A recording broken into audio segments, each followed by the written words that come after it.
Assalamualaikum warahmatullahi wabarakatuh. Alhamdulillah wassalatu wassalamu ala Rasulillah. Segala puji dan puja kehadirat Allah Subhanahu wa taala, juga salawat dan taslim kepada Nabi besar Muhammad sallallahu alaihi wa ala alihi wa sahbihi wasallam. Semoga teman-teman sekalian, kita berdoa di awal pertemuan kita ini agar seluruh amal soleh yang pernah kita kerjakan, yang sedang kita kerjakan, yang akan kita kerjakan sampai menjelang ajal datang nanti diterima dengan pahala yang sempurna. Dan semoga saja semua dosa-dosa yang pernah kita kerjakan, sengaja tidak sengaja, besar ataupun kecil, semoga Allah Subhanahu wa taala dengan kemahamurahannya memaafkan dan juga menggantikan menjadi pahala. Dan juga semoga Allah Subhanahu wa taala selalu menjaga negara kita menjadi negara yang aman, tentram, damai, dan juga Allah Subhanahu wa taala memberikan petunjuk para pemimpin kita agar melakukan dan melaksanakan tugas mereka dengan baik. Dan semoga kita masyarakat semua saling gotong royong untuk selalu memakmurkan negara kita, menjaga keamanan dan ketentramannya agar negara kita selalu utuh, ya, selalu aman. Dan juga semoga Allah Subhanahu wa taala memudahkan agar utang-utang negara kita terlunasi dan Indonesia menjadi negara yang makmur dan juga tidak bergantung pada utang-utang luar negeri. Serta juga semoga Allah Subhanahu wa taala menjadikan kita sebagai contoh bagi negara-negara yang lain.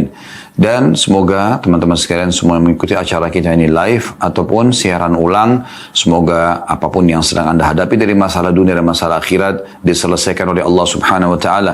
Semoga yang masih sakit disembuhkan penyakitnya, yang belum memiliki pasangan diberikan pasangan yang baik, soleh dan soleha, yang belum memiliki keturunan dimudahkan mendapatkan keturunan yang baik, soleh dan soleha insyaallah, dan yang masih memiliki utang dilunasi utangnya, serta apapun dari urusan-urusan dunia dan juga nanti yang dibutuhkan untuk keselamatan di akhirat. Semoga Allah Subhanahu wa taala mudahkan dan juga Allah berkahi atau cukupkan. Allahumma amin. Dan di saat ini kita akan masuk bab baru, bab ke-86 tentang bab memenuhi perjanjian dan menepati janji. Subhanallah, saudaraku seiman, memang ini adalah sifat dasar setiap muslim dan muslimah, di mana ini ciri khas dia atau ciri khas mereka sebagai orang-orang yang beriman. Karena Nabi SAW menyebutkan kalau sifat orang munafik suka ingkar janji, ya, suka berdusta. Ya. Orang kalau ingkar janji berarti sudah berdusta secara otomatis. Ya. Tapi orang-orang beriman tidak. Sekali dia mengucapkan satu janji, sekali dia mengucapkan sebuah komitmen, maka dia akan menjalankan dan memenuhinya selama bukan maksiat kepada Allah Subhanahu wa taala. Dan ini merupakan ciri khas kita. Oleh karena itu setiap muslim dan muslimah di awal pembukaan ini kita berharap, ya, agar selalu komitmen. Setiap sudah berjanji, maka dia penuhi. Dan jangan lupa selalu ikuti janji kita dengan kata mulia insya Allah. Dan jangan sampai Anda memahami kata-kata insya Allah seakan-akan ini berarti belum pasti. Terbalik. Justru orang kalau mengatakan insya Allah berarti dia memastikan dengan izin Allah Subhanahu wa taala dia akan datang. Artinya kalau sampai dia tidak sempat datang, dia menyampaikan permintaan maaf dia, maka berarti memang Allah Subhanahu wa taala yang belum mengizinkannya. Maka dia tinggal bersangka baik kepada Tuhannya Subhanahu wa taala. Baik teman-teman sekalian, Imam Nawawi rahimahullah mengangkat dalil-dalil pertama dalam bab ini, yaitu surah Al-Isra ayat 34 yang bunyinya wa'aufu bil ahdi innal ahda kana mas'ula.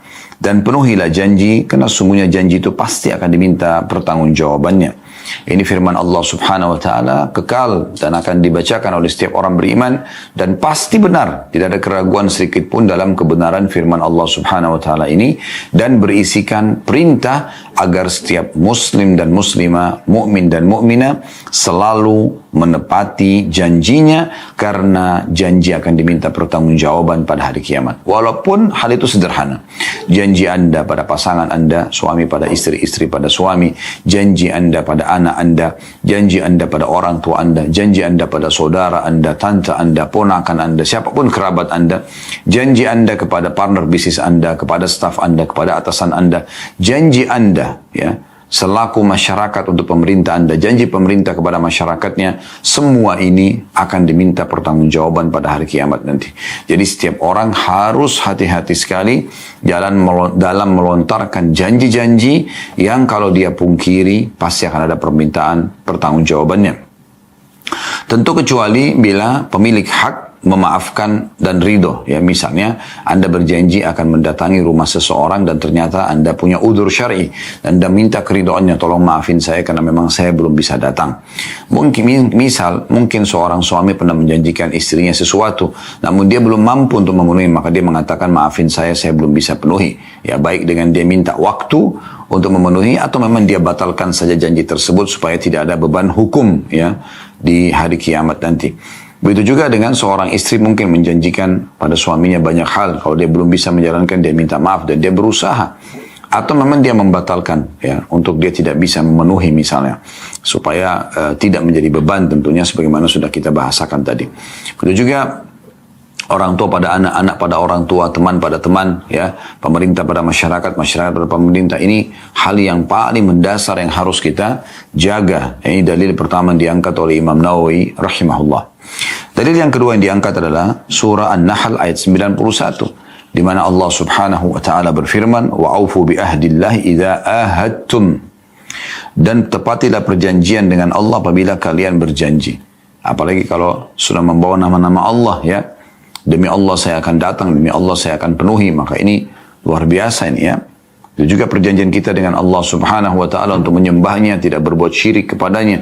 Karena pada saat Nabi Adam alaihissalam diciptakan ayah kita dan di lembah yang mulia ya, sebagaimana beberapa riwayat menyebutkan di wilayah Arafah, dan ini diputar secara resmi di pameran wahyu di Mekah yang baru saja ya, diresmikan di Mekah.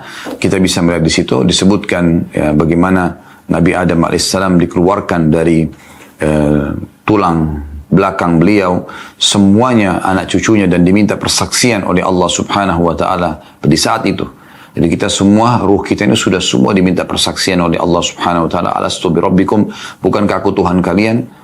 Qalu bala syahidna, dan kita semua mengatakan iya, kami menjadi saksi ya Allah. Oleh karena itu tidak boleh kita merusak perjanjian kita dengan Allah Subhanahu wa taala dengan melakukan kesyirikan, menyembah selain Allah, kufur kepada Allah atau murtad dari agama Allah. Semua ini ya melanggar janji Allah Subhanahu wa taala. Juga yang ketiga, dalil yang diangkat adalah surah Al-Maidah ayat 1. Potongan ayatnya adalah ya ayyuhalladzina amanu aufu bil uqud. Wahai orang-orang beriman, selalulah penuhi janji-janji. Apa yang sudah dijanjikan, penuhi. Karena semua akan diminta pertanggungjawaban. Kalau Anda tidak mampu, jangan berjanji. Jangan janjikan sesuatu di atas kemampuan Anda. Tidak boleh sama sekali. Ya, karena kalau Anda tidak jalankan, maka Anda akan diminta pertanggungjawaban. Artinya akan dihukum oleh Allah SWT kalau Anda tidak punya hujjah atau argumentasi kenapa Anda tidak melakukannya. Begitu juga beliau mengangkat dalil yang keempat adalah surah As-Saff ayat 2 dan ayat 3 yang bunyinya ya ayyuhalladzina amanu lima taquluna ma la taf'alun kabura maqtan indallahi an taqulu ma la taf'alun.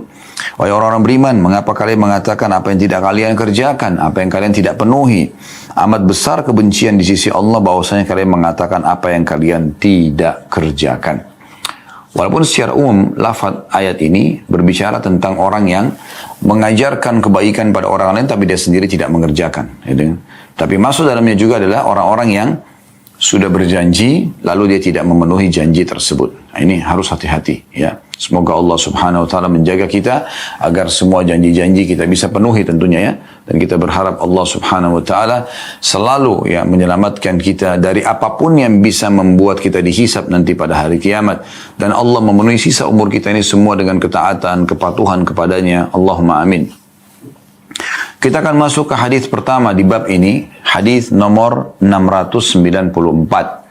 Yang berbunyi dari Abu Hurairah radhiyallahu anhu bahwa Rasulullah sallallahu alaihi wasallam bersabda, ayatul munafiqi thalath, idza haddatsa kadzab, wa idza wa'ada akhlaf, wa idza tumina khan.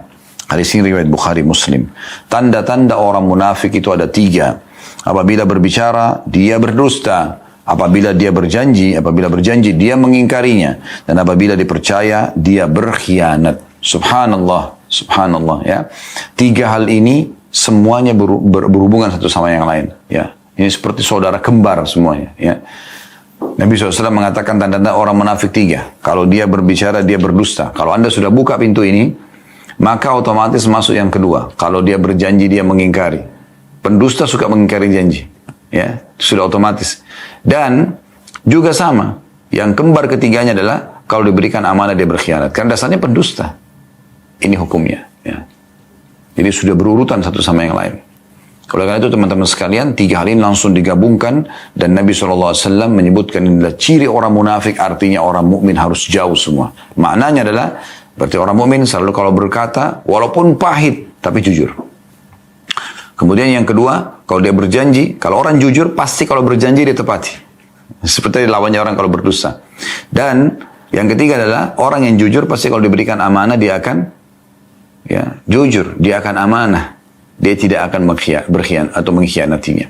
Maka ini lafaz hadis yang sangat mulia dari baginda Nabi sallallahu alaihi wasallam yang harus kita perhatikan baik-baik, ya. Dan ini hadis riwayat Bukhari, Muslim. Masalah lafaz Imam Muslim di lembaran sebelahnya ada tambahannya wa in shama wa shalla wa za'ama annahu muslim. Meskipun dia berpuasa, dia sholat dan mengaku bahwasanya dia seorang muslim. Nah, ini luar biasa ini, ya, dalam sekali makna daripada hadis ini. Kita coba teman-teman sekalian korek ya lebih dalam tentang makna hadis ini. Namun tentunya kita akan kuatkan dulu dengan hadis yang kedua dalam bab kita. Hadis yang kedua ini saya langsung bacakan di bab ini urutan 695 dari awal belajar dari Abdullah bin Amr bin As radhiyallahu anhuma bahwa Rasulullah sallallahu alaihi wasallam bersabda arba'un man kunna fihi kana munafiqan khalisa wa man kanat fihi khaslatun minhunna kanat fihi khaslatun minan nifaqi hatta yada'aha idza tumina khan wa idza haddatha kadhab wa idza ahada ghadar wa idza khasama fajr. Hadis riwayat Bukhari Muslim. Terjemahannya, kata baginda Nabi SAW, ada 4 perkara yang barang siapa 4 perkara ini ada padanya, maka berarti dia adalah seorang munafik yang tulen. Dan barang siapa yang ada pada dirinya terdapat 1 perkara dari 4 hal yang disebutkan, maka pada dirinya terdapat 1 perkara dari kemunafikan atau ciri kemunafikan. Hingga dia meninggalkannya, yaitu apabila dipercaya dia berkhianat. Yang pertama. Yang kedua, apabila berbicara dia berdusta. Yang ketiga, apabila berjanji dia melanggarnya atau mengingkarinya. Yang keempat, apabila bertengkar dia curang. Atau berselisih dia curang. Baik teman-teman sekalian, hadis ini adalah hadis yang menyempurnakan tadi hadis pertama yang kita bacakan. Dan kita coba akan masuk lebih dalam insyaAllah ke makna daripada hadis ini sekaligus faedahnya. Orang-orang munafik teman-teman sekalian adalah orang-orang yang menampakkan keislaman tapi sebenarnya dia berdusta. Dan kelompok ini jauh lebih berbahaya bagi kaum muslimin dibandingkan orang-orang kafir. Karena orang kafir jelas kekafirannya bagi kaum muslimin. Ya, kita muslim dia kafir, selesai. Masing-masing berjalan sebagaimana Allah SWT mengatakan kalau sudah kita tawarkan Islam dia menolak. Karena memang dasarnya la ikrah fiddin, tidak ada paksaan dalam agama. Kita tawarkan boleh, tapi kita paksakan orang tidak boleh. Nah, setelah itu kalau memang tetap dia mau berjalan dengan keyakinannya, maka konsepnya adalah la a'budu ma ta'budun wa la antum 'abiduna ma a'bud. Saya tidak menyembah apa yang kalian sembah, saya tidak akan lakukan ritual yang kalian lakukan, dan kalian pun tidak perlu menyembah apa yang saya sembah. Dan di penutupan surah Allah mengatakan lakum dinukum waliyadin. Kalian punya agama, saya punya agama. Jadi nggak perlu kita terlibat dalam ritual-ritual orang non-muslim kita bawa ke dalam masjid kita. Nggak penting.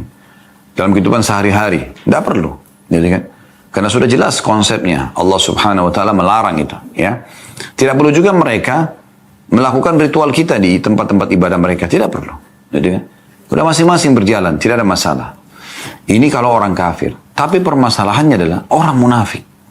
Dia bernama seperti nama umat Islam, berpakaian seperti umat Islam, ya, mungkin bersikap, ya, berperilaku seperti orang Muslim.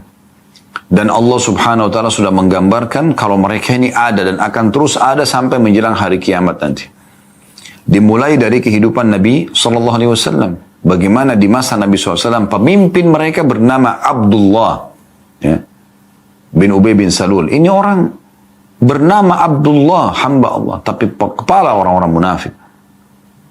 Dan ini luar biasa gitu bagaimana kiprahnya, ya, dalam menyakiti Nabi SAW, menyebarkan isu-isu bohong, menghinakan kaum muslimin, ya, membuat makar, segala macam makar, ya, agar kaum muslimin tercelakakan, ya, Seperti kasus pada saat dia menarik dan menggoda, mempengaruhi 300 pasukan muslim yang sudah bergabung di pasukan muslimin yang jumlahnya 700 jadi 1000 mereka di perang Uhud.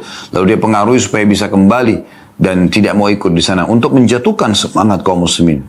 Dia berpikir begitu. Tapi sebenarnya yang terjadi adalah bagaimana Allah subhanahu wa ta'ala justru menyelamatkan pasukan muslimin dan mukminin pada saat itu dari mereka. Dengan mereka pulang, maka pasukan betul-betul termurnikan dari mereka. Tidak ada mereka di situ dan akhirnya kita hanya murni kaum mukminin yang betul-betul tulus beriman kepada Allah dan Rasul dan akhirnya berperang juga untuk agama Allah. Bagaimana juga dia menjadi pemicu berita tentang akan mengeluarkan dan mengusir kaum muslimin termasuk Nabi SAW dari Madinah. Dan dia mengatakan kepada kaumnya, suku Khazraj di Madinah pada saat itu, kalian yang telah memberikan dan mengenyangkan perut-perut mereka, memberikan harta kalian, rumah kalian, gitu kan. Sungguh nanti kalau kami tiba di Madinah, kami akan mengeluarkan orang-orang yang terhina itu dari Madinah. Maka ini lafadznya adalah ingin mengusir muhajirin termasuk Nabi SAW dari Madinah. Akhirnya membuat para sahabat pada saat itu marah dengan dia, gitu kan. Karena ini membawa panggilan-panggilan jahiliyah. Tapi Allah SWT bongkar kedoknya. Ada di zaman Nabi SAW. Dia menyebarkan isu tentang ifk. Bahwasanya Aisyah radhiyallahu anha ummul mukminin wanita yang suci dan mulia. Yang Allah turunkan pembelaannya dari langit sana. Surah An-Nur membela bahwasanya dia tidak berzina dan kesucian dia terjaga. Radhiyallahu anha. Gitu kan? Kekasih Nabi SAW yang mulia. Maka dia menyebarkan dan sempat menjadi heboh kondisi dan keadaan pada saat itu betul-betul membuat kaum muslimin bingung dan wahyu sempat terputus beberapa waktu sampai turun ayat-ayat Al-Quran yang mengingatkan Nabi SAW dan mengingatkan muslimin untuk hati-hati dari informasi seperti ini. Dan puncaknya pada saat dia meninggal akhirnya Allah Subhanahu Wa Taala melarang baginda Nabi SAW menyolati jenazah kaum munafik dan juga berdiri di kuburannya untuk menziarahi kuburannya untuk mendoakan mereka. Ini luar biasa ini Itu yang harus hati-hati. Itu di masa Nabi SAW. Dan itu akan terus ada. Kalau di masa Nabi SAW ada, maka akan terus ada. Di zaman kita dan sampai kapanpun akan selalu ada kaum munafik. Dan ini berbahaya sekali karena mereka berkedok seperti umat Islam. Ciri khasnya setiap kali agama Allah menjelaskan tentang A, dia mengatakan B. Gitu. Allah menghalalkan ini, dia mengatakan tidak boleh. Allah mengatakan itu, tidak boleh, dia mengatakan boleh. Bahkan sampai pada tingkat memprotes agama Allah kalau sudah tidak layak lagi untuk dikonsumsi. Tidak sesuai dengan perkembangan zaman dan waktu dan seterusnya. Setiap kali ada kegiatan kaum muslimin yang baik, pasti dia akan menghadangnya. Dia akan menjadi orang yang terdepan. Seperti kaum munafikin di masa Nabi SAW, gitu kan. Nabi SAW bilang jihad, untuk apa perang? Nabi SAW ajak berinfak, untuk apa berinfak? Dan selalu menjadi masalah. Dan masuk kepada ranah di mana memang yang sudah jelas dalam hukum Allah SWT itu dibolehkan. Nah, ini bahaya sekali.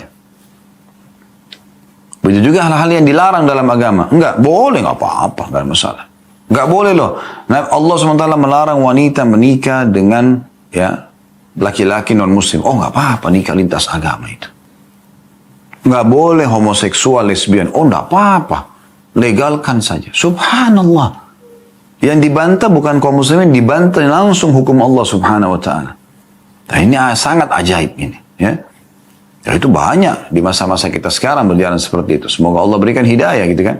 Tapi ini kita tidak perlu kaget dengan mereka karena memang sudah diceritakan. Bahkan Allah turunkan secara khusus surah namanya surah Al-Munafikun. Dan diceritakan, beberkan panjang lebar tentang sifat mereka. Bagaimana mereka dalam surah Al-Ahzab juga diceritakan tentang ciri mereka.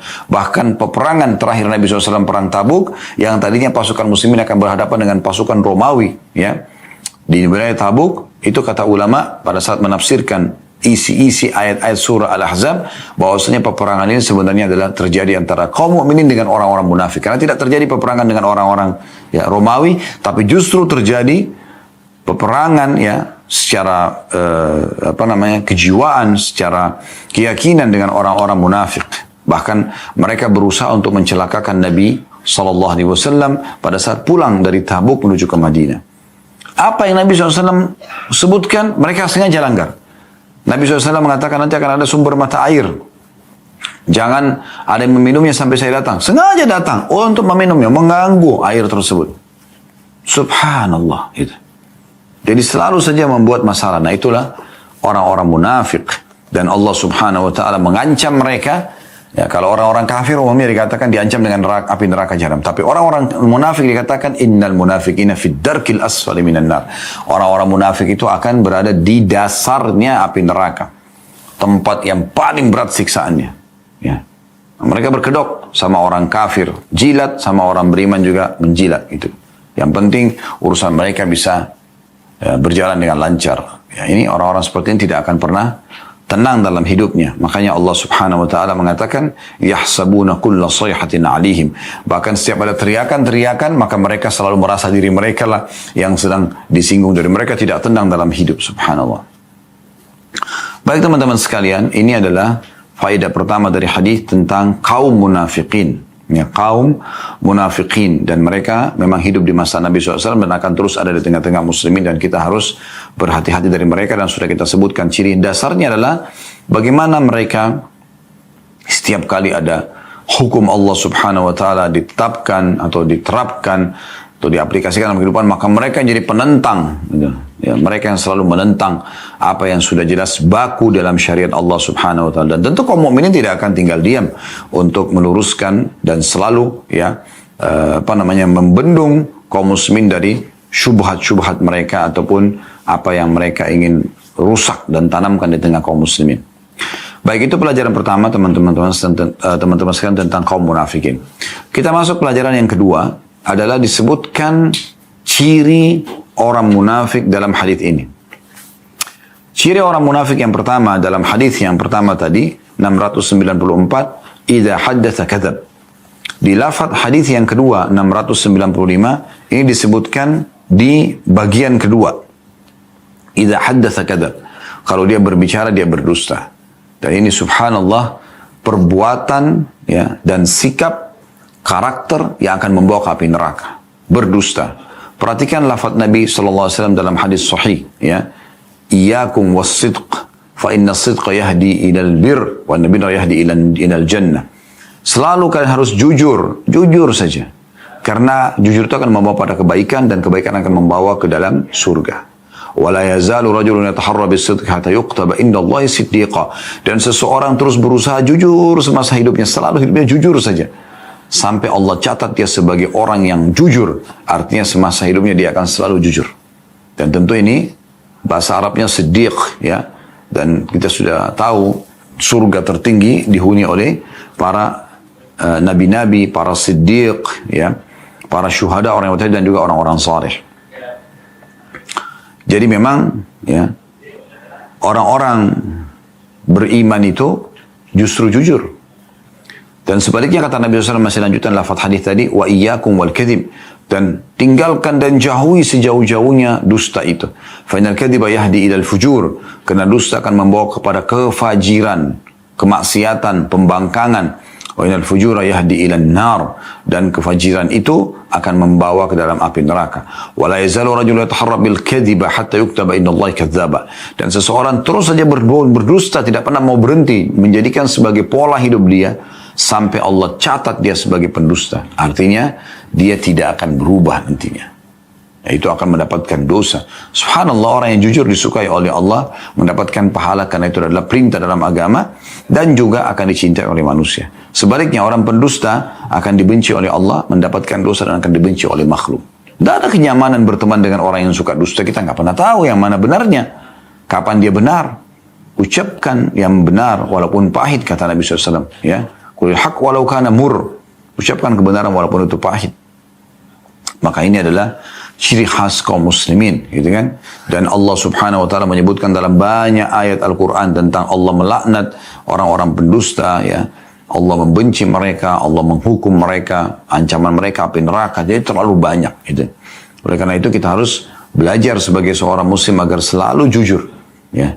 Jujur saja. Kejujuran akan membawa pada kebajikan insyaallah. Walaupun mungkin Tadinya kita khawatir untuk menyampaikan, tapi tidak usah khawatir. Karena kata Nabi SAW, ya, sesungguhnya as-sidqu tuma'nina. Jujur itu adalah ketentraman jiwa. Wal kadhibu ribah. Dan dusta itu justru, ya, kegoncangan dalam jiwa itu. Keraguan-raguan. Dan orang yang jujur, subhanallah, selesai pada saat itu masalahnya. Misalnya ada satu masalah dihadapi, tapi dia jujur. Ya udah selesai. Dia tinggal terima konsekuensi hukuman, atau memang orang maafkan. Dan umumnya biasanya dimaafkan, gitu kan. Kalau dia bohong, mungkin dia pikir dia selamat di saat itu. Tapi tetap dia akan kena, ya, hukuman dan ancaman, ya, yang akan menimpa dia, ya, setelah, atau akan selalu datang bohong yang lain setelahnya, dan bisa kena hukuman di saat ditanyakan permasalahan yang sama. Sampai kapan dia mau sembunyikan? Toh satu waktu juga akan mentok, Allah Subhanahu wa Ta'ala akan membongkarnya. Ini sifat yang pertama dari orang munafik dalam hadis ini. Ya. Kalau tadi saya sebutkan cirinya, ya. Ini sifat dasarnya adalah suka bohong. Sifat yang kedua, dan ini faedah ketiga dari hadis adalah di mana Nabi SAW mengatakan di dalam lafaz hadis yang pertama, wa idza wa'ada akhlaf. Dan ini disebutkan di poin ketiga, wa idza ahada ghadar, ya. Kalau dia dipercaya, di lafaz yang pertama adalah kalau dia berjanji, dia akan pungkiri. Di lafaz yang hadis kedua adalah wa idza ahada ghadar, dan kalau dia diberikan kepercayaan atau dipercaya, dia berkhianat, ya. Maaf, kalau dia diberikan atau dia berjanji, dia melanggar. Wa idza ahada ghadar, maksudnya kalau dia berjanji, dia akan pungkiri. Ini adalah sifat orang munafik yang kedua dalam hadis ini, ciri, ya, atau sifat orang si kedua dari orang munafik. Dan ini tentu juga sangat jauh dari kaum muslimin. Sudah kita singgung tadi di awal pembukaan, kalau Anda berjanji, penuhi. Kalau Anda berjanji, penuhi. Jangan pernah tidak penuhi, ya. Selama itu bukan maksiat kepada Allah Subhanahu wa Ta'ala, penuhi semuanya, ya. Dan selalu ikutkan insya Allah, ya. Jangan lupa itu, selalu mengatakan insya Allah. Ada banyak dari lafaz hadis yang mengajarkan kita tentang masalah ini. Di antaranya Nabi Sulaiman alaihissalam disebutkan dalam hadis Sahih riwayat Bukhari, seingat saya, di mana Nabi Sulaiman alaihissalam mengatakan, malah hari ini saya akan menggilir 99 istri. Kebetulan beliau memiliki banyak sekali pasangan, ya, di masa hidup beliau alaihissalatu wassalam. Tentu dengan hikmah Allah Subhanahu wa Ta'ala yang Allah lebih tahu. Dia mengatakan saya akan menggilir mereka semua, dan beliau berharap semuanya hamil dan semuanya, ya, melahirkan para mujahid di jalan Allah Subhanahu wa Ta'ala. Namun pada saat itu beliau tidak menyebutkan insya Allah. Dan ada seseorang yang mengingatkan kepada Nabi Sulaiman, tapi Nabi Sulaiman, ya, pada saat itu tidak mengamalkan atau tidak menjalankannya.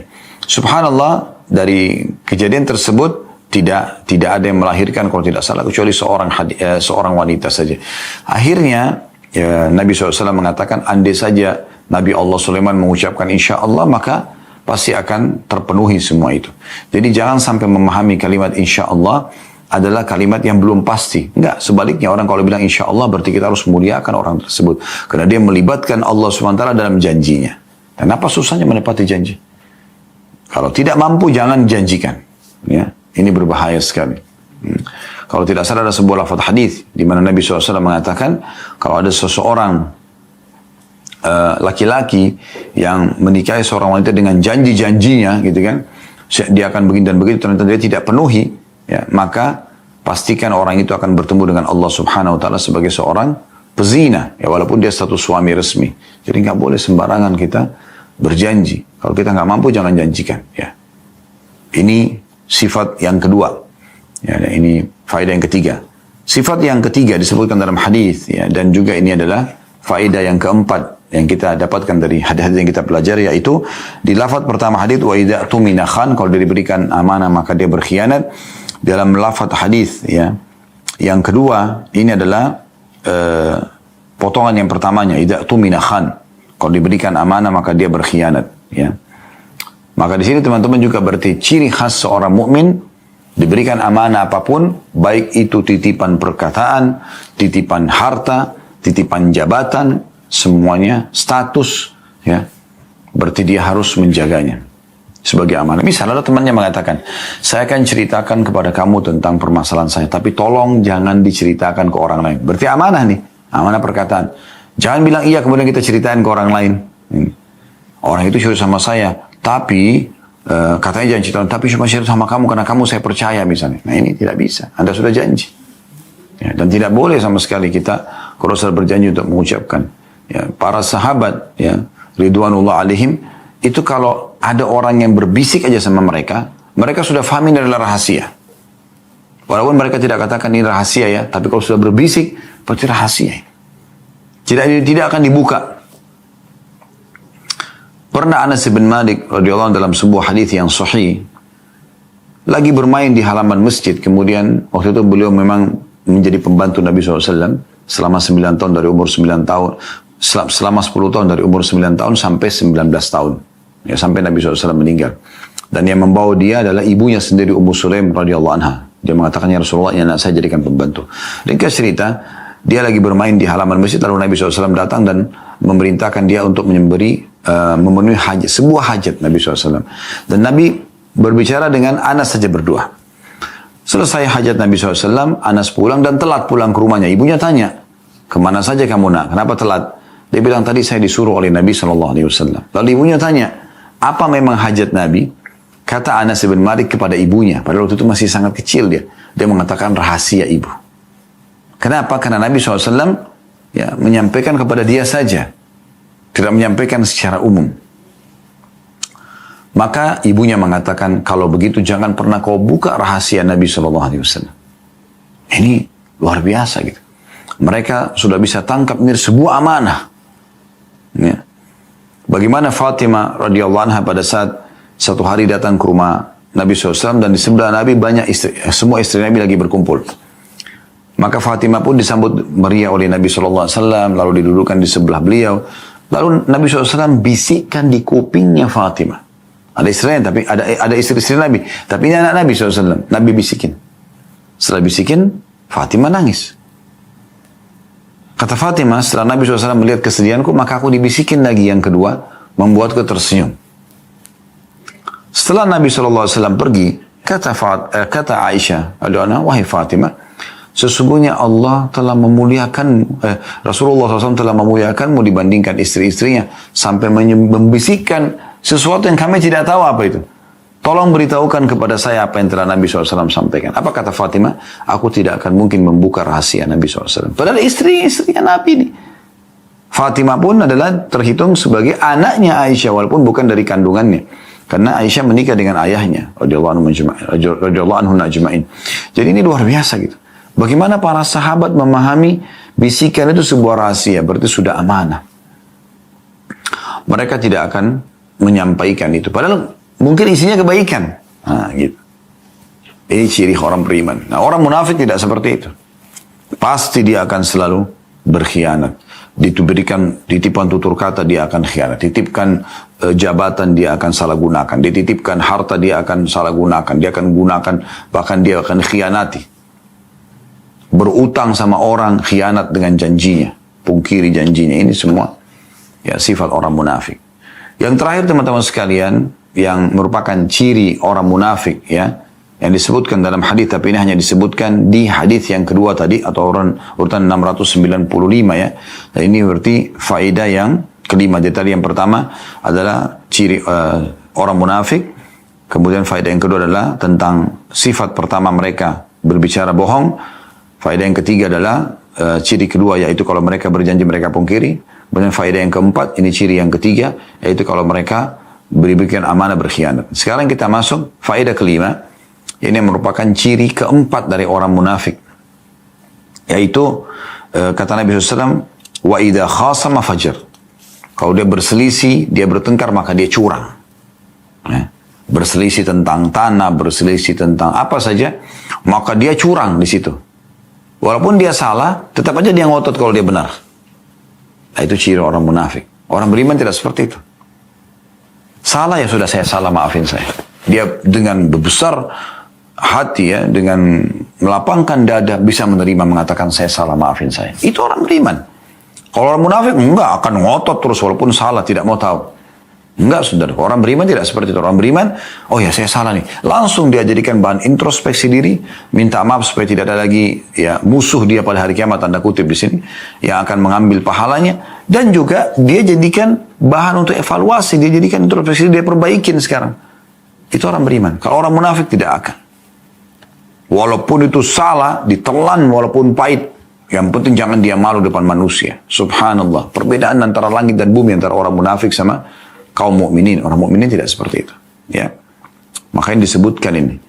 Ya, orang-orang munafik itu kalau curang, ya curang. Benar-benar curang dia. Mau buat sertifikat palsu, mau buat manipulasi data, dia nggak peduli. Pokoknya bagi dia, apa yang dia inginkan dari urusan dunia, berhasil. Mencelakakan orang pun tidak ada masalah. Mengkambing hitamkan orang pun tidak ada masalah. Itu ciri orang munafik. Orang beriman tidak akan seperti itu. Salah ya salah. Diakuin sama dia. Nah ini faedah kelima dari hadis. Faedah yang terakhir, yang keenam dari hadis adalah yang bisa kita ambil.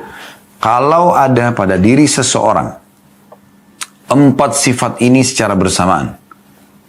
Ya, berbicara dusta, mengingkari janji, khianat kalau diberikan amanah, curang kalau dia sedang berselisih, maka kata Nabi SAW, pastikan dia munafik tulen. Sampai dia tobat. Lalu Nabi SAW bilang, kalau ada salah satunya dari 4 ini pada diri seseorang, berarti ada padanya sifat orang munafik sampai dia taubat juga. Ya. Jadi kapan orang gabungkan keempatnya, maka dia pasti munafik tulen. Kalau dia pilih salah satunya atau punya salah satunya, maka dia punya sifat orang munafik. Nah ini luar biasa ini ya. Harus kita fahami baik-baik ini. Oleh karena itu hati-hati sekali. Tinggalkan semua ini, jadilah orang mukmin atau orang muslim yang betul-betul murni mengikuti ajaran agama ini, ajaran Nabi SAW, dengan jujur kalau berkata, dengan tepati janji kalau berjanji, dengan menjaga amanah kalau dititipkan, dan tidak akan curang pada saat terjadi perselisihan. Semoga Allah SWT selamatkan kita tentu dari semua ini teman-teman sekalian. Dan kita akan kembali membaca hadis terakhir dalam bab ini, yaitu hadis nomor 696. Saya langsung bacakan saja, berbunyi dari Jabir radhiyallahu anhu, beliau berkata, qala lin Nabiy sallallahu alaihi wasallam, law qad jaa malul bahraini a'taituka hakadha wa hakadha wa hakadha.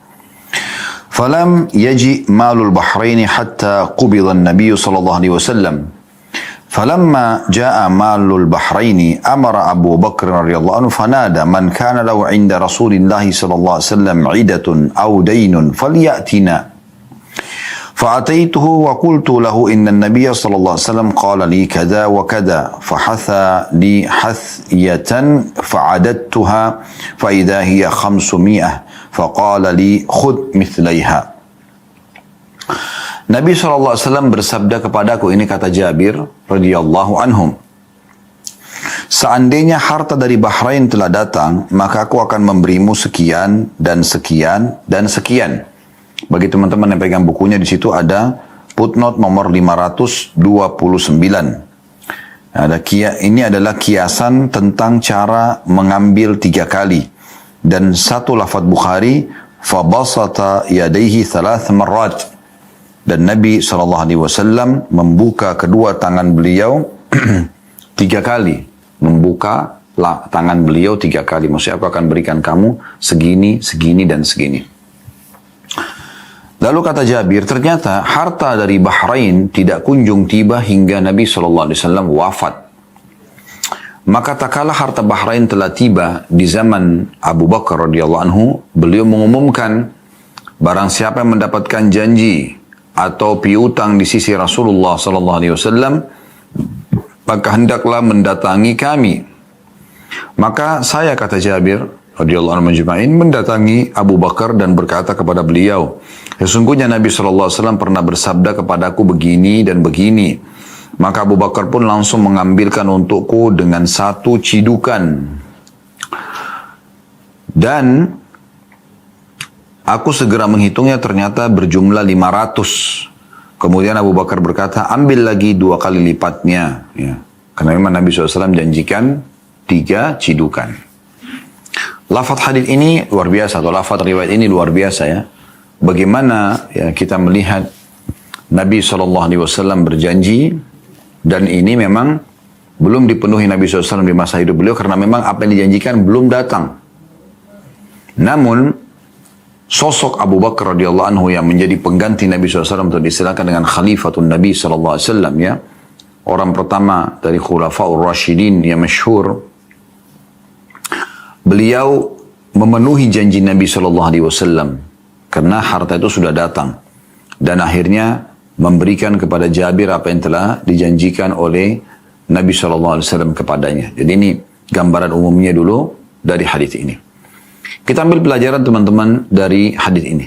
Faedah pertama atau pelajaran pertama yang bisa kita ambil adalah bolehnya seorang pemimpin menjanjikan sesuatu ya kepada bawahannya bila memang apa yang dijanjikan itu merupakan hak dia. Jadi seperti di sini Nabi SAW menjanjikan kepada Jabir radhiyallahu anhu, nanti kalau harta yang sudah akan didapatkan muslimin dari wilayah Bahrain datang, maka saya akan berikan kepadamu begini dan begitu.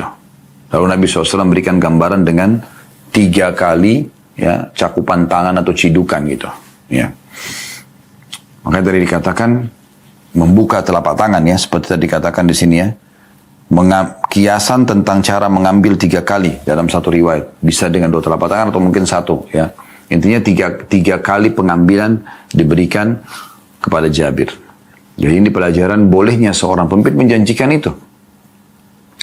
Boleh seorang ayah mengatakan kepada anak-anaknya, insya Allah kalau sudah ada keuntungan dari perusahaan ayah akan berikan kepada kalian begini dan begitu.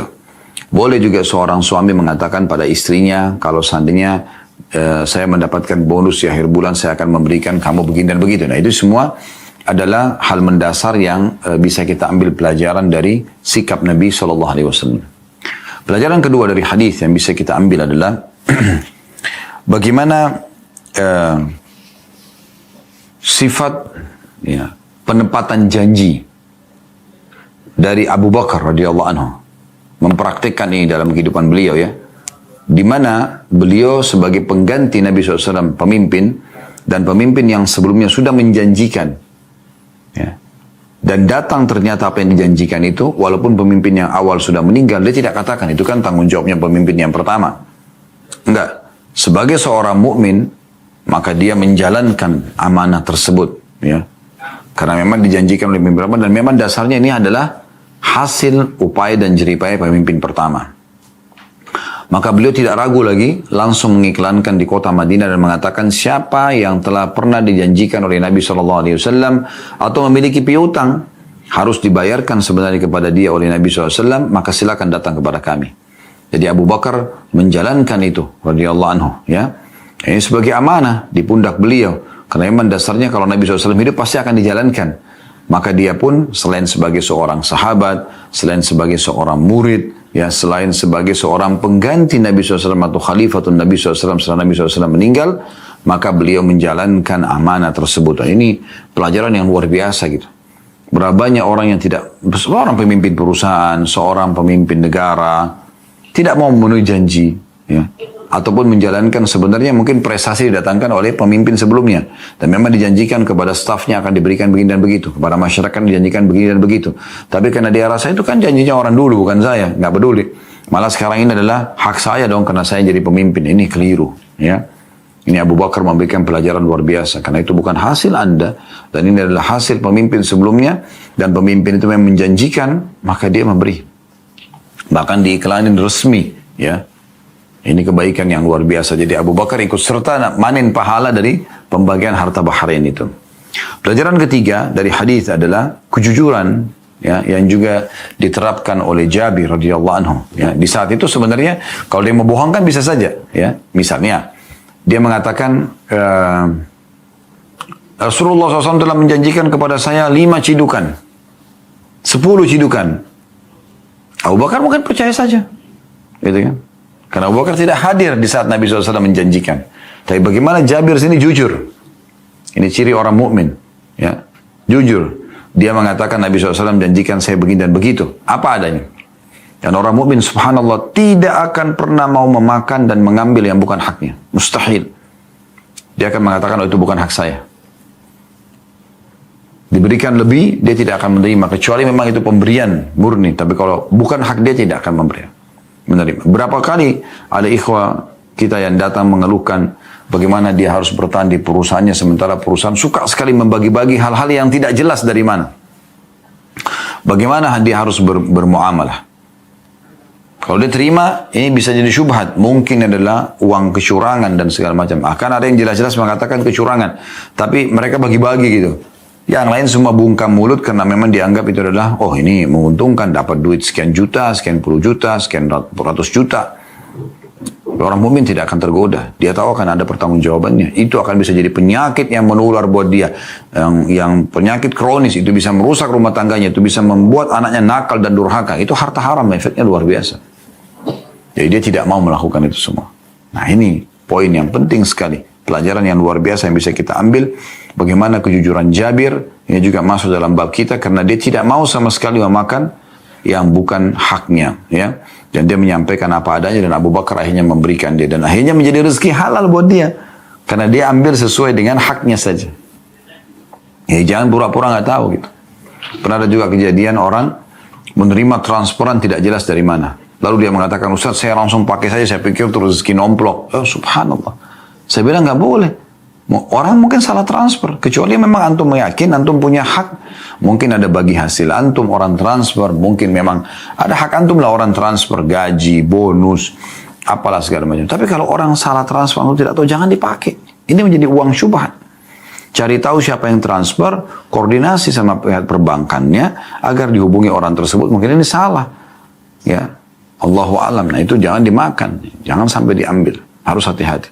Seteguk air pun yang bukan hak kita akan tetap diminta pertanggungjawaban hari kiamat. Sepotong roti, ya, sebutir buah akan diminta pertanggungjawaban karena itu bukan hak kita. Orang beriman tidak akan pernah menyentuh sesuatu yang bukan haknya karena dia tahu akan diminta pertanggungjawaban hari kiamat. Nah, ini poin luar biasa pelajaran ketiga dari hadis dan sekaligus penutup tentunya. Subhanakallahumma bihamdika asyhadu an la ilaha illa anta astaghfiruka wa atubu ilaik. Wassalamualaikum warahmatullahi wabarakatuh.